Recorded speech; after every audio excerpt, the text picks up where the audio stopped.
The recent wave of at least 50 deaths and more than 350 injuries triggered by a police crackdown on nationwide protests began with the shooting of 30-year-old Rex Masai.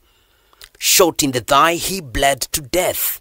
However, the investigation into Rex's killing, which has made him a symbol of police brutality, has yet to lead to a prosecution. The Office of the Director of Public Prosecutions claims to be hampered by a lack of witnesses willing to come forward and record statements.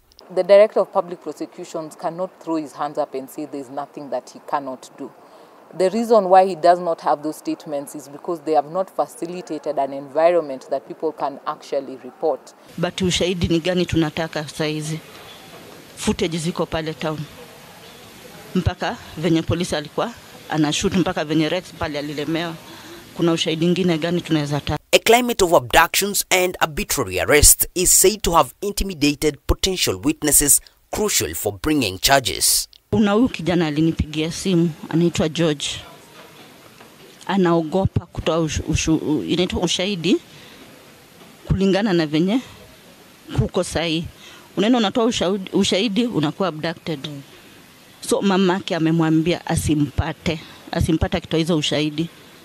Sasa inakuwa ni kama mimi nitaforce mtoto wenyewe, alafu akipata shida itakuwa ni mimi. People fear that the moment they are called they'll be identified, or if they go and report they'll be identified, and thereafter they may end up disappearing. On the night Rex was killed, his mother says the doctor who pronounced him dead confirmed a bullet lodged in his thigh with a visible entry wound but no exit wound. Following the autopsy, the family and friends were shocked to discover the bullet was missing from his body.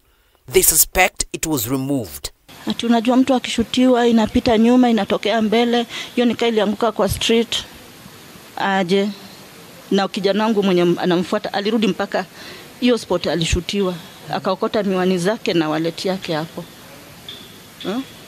Tukaambia na kwani ule daktari wa Bliss alikuwa mjinga, akafinya mpaka tukaona kitu sharp imejichora, akatuambia hiyo mkuona kitu, maybe hiyo ni blood clot. Then they need to tell us who did they give access to, that now that bullet actually disappeared, because it's only through those concerted efforts that we can be able to ensure that there's justice for these families. Rex's case is emblematic of many other victims.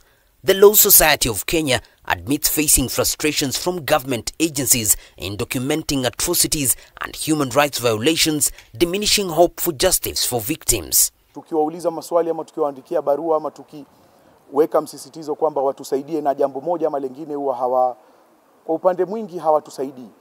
Kwa hivyo kama ni upande wa IPOA wanatusaidia, lakini upande wa polisi hawatusaidii. Kwa hivyo changamoto kubwa kwetu sisi ni ule usaidizi uliokosekana katika idara ya polisi na idara zingine za serikali ambazo tungependa watusaidie na jambo moja ama lingine ambalo lingetusaidia kutamatisha ripoti yetu kuhusiana na mambo ambayo yametokea. Addressing a youth engagement on rights and justice, LSK leadership criticized the ODPP's claims of helplessness, arguing the office holds responsibility for restoring eroded public trust, including through programs like witness protection.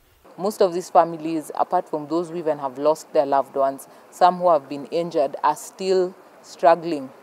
We're seeing people holding harambes to bury their dead. We're seeing people holding harambes to be able to treat their loved ones that were injured. Despite these assurances, victims, their friends and families cling to the fading hope of eventual justice. David Kagina, K24, Nairobi.